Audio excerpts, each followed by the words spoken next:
the problem. People are being held against their will and without charges in facilities all over the United States. And, okay. The point is on social media, we're being made aware of this by individuals, whether they're there having eye contact or eyewitness testimony or not. And we're sharing this information with each other. Why are we doing that? I think it's obvious, but break it down a little bit. Look a little bit closer like I'm doing here. We have the news and journalism for the purpose of spreading information that would otherwise not be heard or understood or known about. So in this case, we have individuals being held against their will. Okay, that's been stated. What can I do about it besides spread it to others? And then we spread it back over and over again until a group of people do something about it or politicians do something about it. It's going to continue.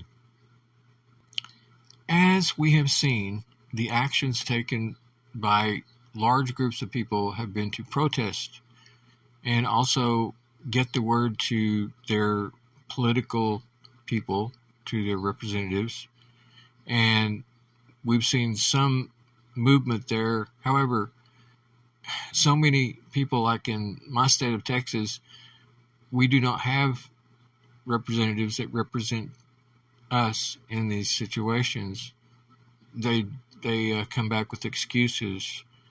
And that's the way it's always been for me as a voter, and having very poor representation from the likes of Ted Cruz, John Cornyn, and others. So you get it, right?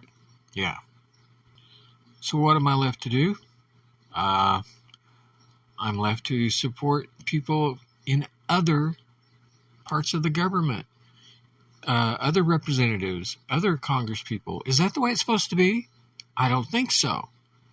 If you look at the way that the Founding Fathers set it up and the way that the Constitution reads, people are represented by their people that they voted for. However, I have to go to, like, the state of California to find people that will represent me in the state of Texas. You see, that tells you right there what's wrong with our government. So we know that going forward. So we're left to form protest movements. Well, when the protest movements don't work, and they often don't, just check the history on it. When they do not work, we have to resort to other things. What do we do? Well, all I can do is resist. I can think of ways to strike and have a slowdown and not do work, but I can only do that so far and for so long before, I have to live, I have to eat, and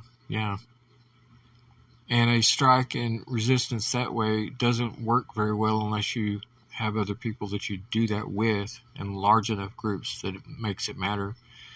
Like most recently, we had 3 days to where that we supported farm workers in the farm workers strike. And so they left the fields. And of course, if everyone didn't cooperate, then that sends a message in its own right.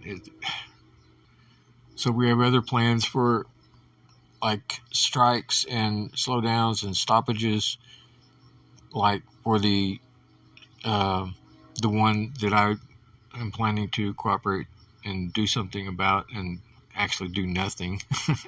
That's how it works. Called Blackout the System. And I think that's slated for September or something. I'll have to look around. It is how we have to do things as a people together, even whenever it's local, and even, a slowdown, a stoppage, just say no program. So yes, we can use social media to kind of coordinate things that way.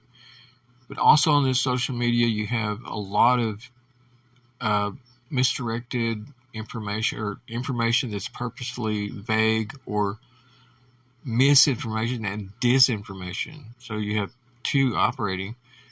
Misinformation is oftentimes mistaken information. That's why it's it missed the mark. Disinformation, on the other hand, is purposefully sending fake and bad information for whatever reason that is. So yeah. Also in social media, at the same time, we still have some things called they're entertaining. It's for entertainment. You know, you have the mix of things that we need to do, like politics and to help others, but at the same time, we have entertainment. You've got to rest and relax and laugh, and then you have education that is not necessarily about disaster, and so people need these different sorted little things.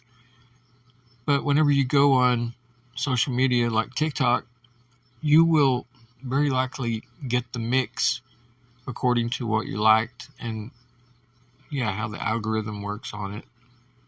So I'm going on there for entertainment. Maybe it's some music, or I like to watch people doing silly little things, and so I come on there and there's political messages.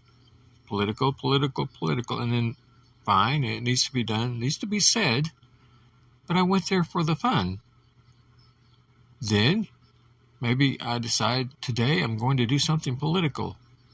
Okay, I go on there, there's the fun. It will begin showing up along. Yeah. It's a strange thing whenever you step back and look at what's going on. I think we've all seen it. We just don't know what to do about it. We kind of struggle with it. And one solution, I guess, would be to have multiple accounts for multiple different things. Yeah, I guess we'd have to do that.